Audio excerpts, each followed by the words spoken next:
بقرہ کی آیت نمبر 282 چل رہی ہے۔ کل اس کے کچھ حصے کا ترجمہ اور اس کی تشریح ہو گئی تھی۔ اس کے بعد آگے اس آیت کا یہ دوسرا حصہ ہے۔ اس آیت کے شروع میں کل جو ہم نے پڑھا اس میں یہ حکم دیا گیا ہے کہ اگر مالی معاملہ کوئی ادھار کا کر رہے ہو، کسی سے کسی کو قرضہ دے رہے ہو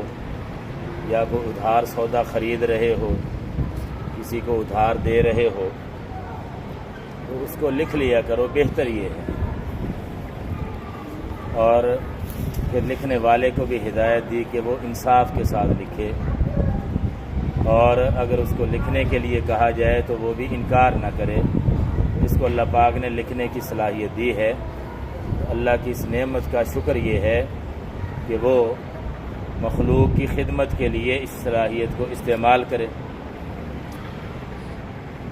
اور یہ فرمایا کہ جس کے اوپر حق ہے، جس پر قرضہ ہے، اس کو چاہیے کہ صحیح صحیح لکھوائے، اس میں کوئی گڑبڑ نہ کرے اور اللہ سے ڈرے، پورا پورا حق لکھوانا چاہیے۔ اب اسی سلسلے میں یہ فرمایا جا رہا ہے کہ جس آدمی پر حق ہے، جس پر قرضہ ہے، اگر وہ خود لکھوا نہیں سکتا، اس کی کوئی ایسی کیفیت ہے، کوئی کمزوری ہے کہ وہ صحیح لکھوا نہیں سکتا، مثال کے طور پر عقل اور دماغ اس کا صحیح کام نہیں کر رہا، یا وہ کمزور ہے، کمزور سے مراد یا تو بچہ ہے اور اس کے لیے کوئی چیز خریدی جا رہی ہے ادھار پر، ظاہر ہے کہ بچہ وہ خود تو نہیں لکھوا سکتا، اس کا جو سرپرست ہے پھر وہ سرپرست لکھوائے گا کہ یہ حق ہے اس کے ذمے، یا وہ اتنا بوڑھا ہے آدمی کہ خود صحیح بات کر نہیں سکتا، اس کے لیے بعض مفسرین نے یہ لفظ لکھے ہیں پیر فرتوت، ایسا بوڑھا کہ جس کا صحیح دماغ، ذہن، زبان صحیح کام نہیں کر رہی، وہ صحیح لکھوا نہیں سکتا، تو پھر اس کی طرف سے یا وہ کسی کو وکیل بنا دے، یا اس کا رشتہ دار جو اس کی نمائندگی کر سکے، سرپرستی کر سکے، تو وہ پھر صحیح صحیح لکھوائے۔ یا ایسا ہو سکتا ہے کہ جس کے ذمے حق آ رہا ہے، قرضہ جس کے ذمے ہے، وہ زبان نہیں سمجھتا ان لوگوں کی، یہ جو لکھنے والے ہیں ان کی زبان اور ہے اور اس کی زبان اور ہے، کوئی غیر ملکی ہے، اب وہ لکھوائے گا تو یہ لکھنے والا اس کی زبان نہیں سمجھے گا، تو اب اس کی صورت یہی بنے گی کہ وہ کسی کو وکیل بنا دے یا کوئی ترجمان مقرر کر دے، تو وہ جو ترجمان ہوگا، وکیل ہوگا، نمائندہ ہوگا، پھر اس کی ذمہ داری ہے کہ وہ صحیح صحیح لکھوائے۔ فَإِنْ كَانَ الَّذِي، بس اگر ہو وہ شخص علیہ جس پر حق ہو، یعنی جس پر حق واجب ہو رہا ہو، جس پر قرضہ آ رہا ہو، وہ کیسا ہو؟ سفیہن، کم عقل ہو۔ سفیہ کا ترجمہ بیوقوف بھی کر لیتے ہیں، لیکن یہاں مراد کم عقل، جس کی عقل پوری کام نہیں کر رہی، نفع نقصان کا اس کو صحیح پتہ نہیں چلتا۔ سفیہن، بیوقوف ہو، کم عقل ہو۔ بس اگر ہو وہ شخص جس پر حق ہو وہ کم عقل ہو، او ضعیفن، یا وہ کمزور ہو۔ یہاں ضعیفن میں دونوں صورتیں شامل ہے، یا تو وہ بچہ ہے چھوٹا، گفتگو صحیح کر نہیں سکتا، بات کر نہیں سکتا، یا بوڑھا ہو، بہت زیادہ کمزور ہو، یا بیمار بہت زیادہ ہو، وہ بات نہیں کر سکتا۔ او لا یستطیع ان یمل، یا وہ نہ استطاعت رکھتا ہو، یعنی طاقت نہ رکھتا ہو اس بات سے، کہ اس بات کی ان یمل ہوا کہ وہ لکھوا سکے۔ اس کی صورت یہ ہو سکتی ہے کہ گونگا ہے مثلا، ویسے تو جسمانی طور پر، ظاہری طور پر ٹھیک ہے، لیکن گونگا ہے وہ اب صحیح لکھوا نہیں سکتا،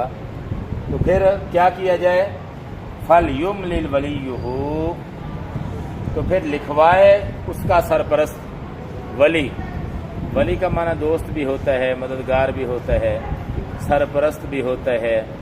کارساز بھی ہوتا ہے۔ تو یہاں سرپرست کے معنی میں یا اس کے نمائندے کے معنی میں، وکیل بنا دیا وہ بھی اسی معنی میں شامل ہوگا۔ ترجمان ہے، زبان اور ہے، ترجمان بنا دیا وہ بھی اسی میں شامل ہے۔ تو چاہیے کہ لکھوائے اس کا سرپرست بالعدل، انصاف کے ساتھ۔ بہرحال جو بھی لکھوائے تو اس کی ذمہ داری ہے کہ گڑبڑ نہ کرے، دیانتداری اور انصاف کے ساتھ لکھوائے۔ اب آگے اسی سلسلے میں ایک اور حکم ہے، تحریر بھی لکھوانی چاہیے۔ ادھار جب معاملہ ہو تحریر بھی ہونی چاہیے، لیکن اکیلی تحریر بھی کافی نہیں، بلکہ اس پر گواہ بھی بنا لو۔ بہتر یہ ہے کہ اس پر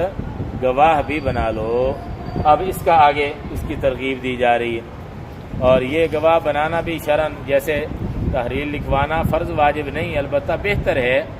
اسی طرح گواہی کا بھی یہی حکم ہے، گواہ بنانے کا بھی۔ جب تحریر لکھوا رہے ہو تو دو گواہ، اور ہوتا بھی ایسے ہی عام طور پر اقرار نامہ وغیرہ جو ہوتا ہے اسٹامپ، تو اس پر دو گواہوں کے دستخط بھی لیے جاتے ہیں، اگرچہ لوگ اس میں گڑبڑ بھی کر لیتے ہیں، تو وہاں ہے ہی نہیں تو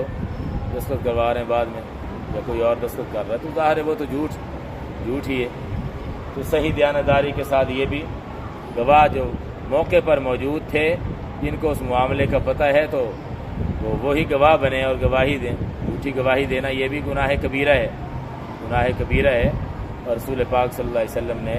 اس پر بڑی سخت ناراضگی کا اظہار فرمایا۔ وَاسْتَشْهِدُوا شَهِيدَيْنِ،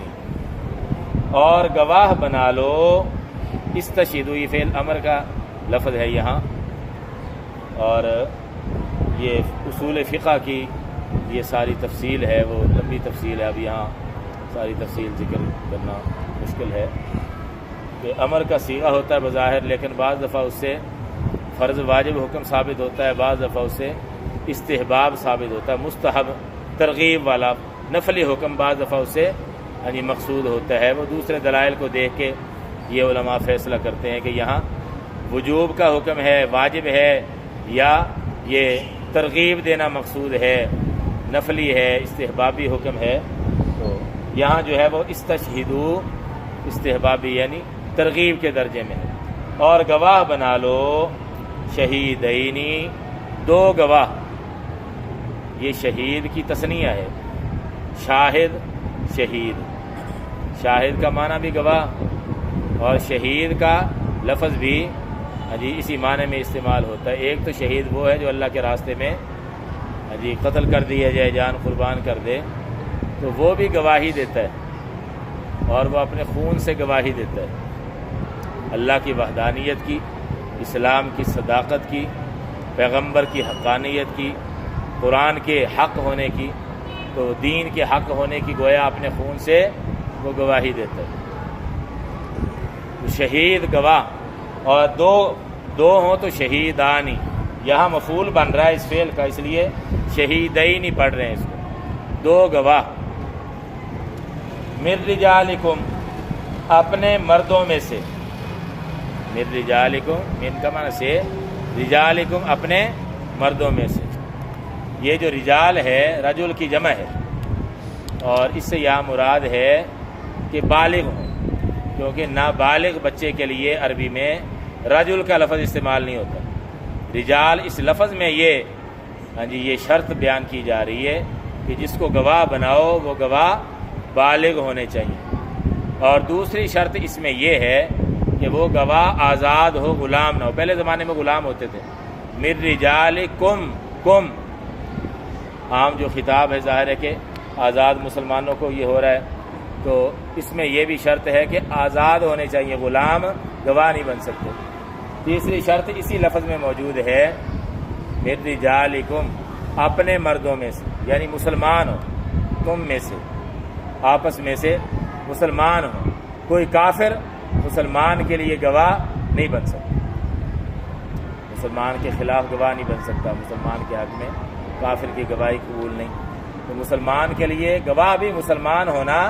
ضروری ہے۔ تو من رجالکم میں یہ شرائط موجود ہیں، گواہ بنا لو 2 گواہ اپنے مردوں میں سے۔ اچھا جی، یہ مالی معاملے کی بات ہو رہی ہے، یہ ذہن میں رکھیں، ورنہ گواہی کا نصاب جو ہے نا یہ مختلف ہے۔ بعض دفعہ اکیلی عورت کی گواہی بھی کافی ہو جاتی ہے بعض معاملات میں عورتوں کی گواہی بالکل قبول نہیں، اور کچھ معاملات ایسے ہیں ان میں عورتوں کی گواہی قبول تو ہے لیکن اکیلی کی نہیں بلکہ ساتھ مرد بھی ہونے چاہیے، جیسے یہاں آ رہا ہے۔ تو 3 قسمیں ہو گئیں۔ ایک صورت تو یہ ہے کہ حدود کا معاملہ ہے، حدود حد کی جمع ہے، حد ایسی سزا کو کہتے ہیں جو شریعت کی طرف سے متعین ہے، جیسے زنا کی سزا ہے، بدکاری کی سزا ہے، اگر ثابت ہو جائے تو پھر اس سزا میں کوئی کمی کوئی معافی نہیں کر سکتا، وقت کے صدر کو بھی، بادشاہ کو بھی، جج کو بھی معافی کا اختیار نہیں، اگر ثابت ہو گئی تو وہ سزا جاری کرنی پڑے گی، وہ پابند۔ زنا کی سزا، حد، اس میں عورتوں کی گواہی قبول نہیں، تو زنا کی جو سزا ہے نا اس کی ثبوت کے لیے 4 مرد گواہ ہونے ضروری ہیں، 4 مرد گواہ جو یہ گواہی دیں کہ ہم نے اپنی آنکھوں سے دیکھا ہے، اور آگے پھر وہ ساری تفصیل بھی جج پوچھے گا، یہ فقہ کے اندر یہ ساری تفصیل علماء نے بیان فرمائی۔ لوگ ایسے ہی الزام تو لگا دیتے ہیں لیکن اگر 4 گواہ پورے نہ کر سکے تو پھر ان کی سروس کی جائے گی، حد قذف اس کو کہا جاتا ہے، تہمت کی سزا لگائی جائے گی اگر 4 گواہ پورے نہ کر سکے، الزام لگا دیا، بہتان لگا دیا اور 4 گواہ پیش نہ کر سکے تو پھر 80 کوڑے لگتے ہیں ان تہمت لگانے والوں کو، یہ بھی حد قذف ہوتی ہے۔ ایک ہے شراب کی حد، حد شرب اس کو کہتے ہیں، اور اسی طرح سے حد سرقہ، چوری کی حد، چوری اگر ثابت ہو گئی ہے جی کم از کم 10 درہم، 2 تولے 7.5 ماشے چاندی یا اس سے زیادہ قیمت والی کوئی چیز کسی نے چوری کی ہے، اس پر پھر یہ سزا جاری ہوتی ہے، اس کا ہاتھ کاٹا جاتا ہے یہاں سے۔ تو اس میں یہ جو حدود ہے نا ان میں عورتوں کی گواہی قبول نہیں، صرف مرد ہونے چاہیے۔ زنا کے لیے تو 4 مرد ہیں اور باقی جو حدود ہیں ان کے لیے 2 مرد مسلمان۔ اور کچھ معاملات ایسے ہیں جن پر مرد عام طور پر مطلع نہیں ہوتے، مردوں کو وہ موقع دیکھنے کا موقع نہیں ہوتا، عورتوں کے معاملات ہوتے ہیں، تو اس میں صرف عورت کی بھی گواہی قبول کر لی جاتی ہے، بعض دفعہ ایک عورت کی بھی گواہی قبول کر لی جاتی ہے۔ مثلا بچے کے پیدا ہونے کا معاملہ، ولادت کے بارے میں کوئی اختلاف ہو گیا کہ یہ اس کا بچہ ہے یا نہیں، اب یہ موقع ایسا ہوتا ہے کہ اس میں مرد تو نہیں ہوتے،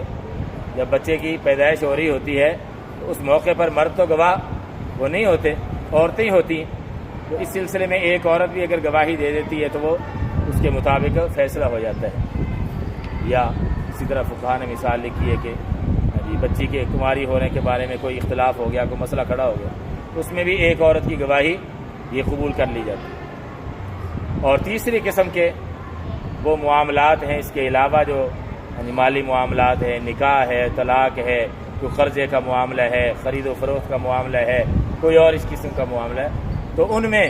یا تو 2 مرد ہوں مسلمان آزاد مرد، یا ایک مرد اور 2 عورتیں ہوں، وہ یہاں ذکر کیا جا رہا ہے۔ یہ چونکہ مالی معاملے کا تذکرہ چل رہا ہے تو اس میں فرمایا کہ 2 گواہ بنا لو، یا دونوں مرد ہوں یا ایک مرد اور 2 عورتیں ہوں، اور 2 عورتیں اس لیے رکھیں فطری طور پر عورت کی کمزوری کی وجہ سے، اللہ نے اپنی حکمت کی وجہ سے کچھ صلاحیتیں مرد میں رکھی ہیں، مردوں میں، اور کچھ عورتوں میں رکھی ہیں، ہر ایک کی اپنی اپنی صلاحیت ہے۔ بچہ جننا، حاملہ ہونا، حیض و نفاس ہونا، یہ عورتوں کے ساتھ یہ چیزیں خاص ہیں۔ اب اگر کوئی آدمی اعتراض کرنے لگے نعوذ باللہ کہ یہ مردوں کے ساتھ کیوں نہیں ہے یہ چیزیں، وہ تو اللہ کی تقسیم پر اعتراض کر رہا ہے نا، اللہ کے فیصلے پر۔ تو اس لیے یہ فطری طور پر کچھ چیزیں اللہ پاک نے کمزوریاں عورتوں میں رکھی، تو اس کی بنا پر فرمایا کہ ایک مرد اور اس کے ساتھ 2 عورتیں ہونی چاہیے کم از کم۔ ایسا نہیں ہے کہ ایک مرد اور ایک عورت گواہی دے تو یہ قبول نہیں ہو، یا تو دونوں مرد ہوں یا ایک مرد اور 2 عورتیں ہوں۔ اور وجہ یہ بیان فرمائی کہ 2 عورتیں، چونکہ ایک تو عورتوں کو عام طور پر ان معاملات میں کوئی تجربہ نہیں ہوتا، اور پھر فطری کمزوری بھی ہے، یادداشت بھی ان کی کمزور ہوتی ہے، ہاں جی، اکثروں کی، بعض تو مردوں سے بھی تیز ہوتی ہے، لیکن یہ عمومی طور پر فطری جو کمزوری ہے، تو ایک اگر بھول جائے گی تو چلو دوسری اس کو یاد کروا دے گی۔ یہ حکمت بیان فرمائی ہے 2 عورتوں کے گواہی، ہاں جی، ان کی قبول ہونے میں۔ دیکھیں جی، بس اگر نہ ہوں وہ دونوں، یعنی وہ دونوں گواہ مرد نہ ہوں، 2 گواہ مرد نہیں تھے، ہاں جی، بس اگر نہ ہوں وہ دونوں رجلین مرد، یہ رجل ان کی تثنیہ ہے، رجلانی رجلین، بس اگر نہ ہوں وہ دونوں مرد، فرجل وامرأتان، تو ایک مرد اور 2 عورتیں۔ امرأتن کی یہ تثنیہ ہے، امرأتن ایک عورت، امرأتان 2 عورتیں، بس اگر نہ ہو وہ دونوں مرد تو ایک مرد اور 2 عورتیں۔ اچھا، یہ کیسے ہونے چاہیے؟ آگے یہ مزید شرط بیان کی جا رہی ہے، ممن، ان لوگوں میں سے ہوں، ترضون، جن کو تم پسند کرتے ہو، یعنی اسلامی معاشرہ جن کو پسند کرتا ہے۔ گواہ ایسے ہونے چاہیے، کیا مطلب؟ کردار ان کا ٹھیک ہو، جھوٹ بولنے والے فراڈیے نہ ہوں، فسق و فجور میں مبتلا نہ ہوں۔ یہ فقہ کی کتابوں میں جہاں یہ قضاء کے اور یہ شہادات کے معاملے، ہاں جی، مسائل ذکر کیے گئے، وہاں کافی تفصیل فقہا نے ذکر کی ہے،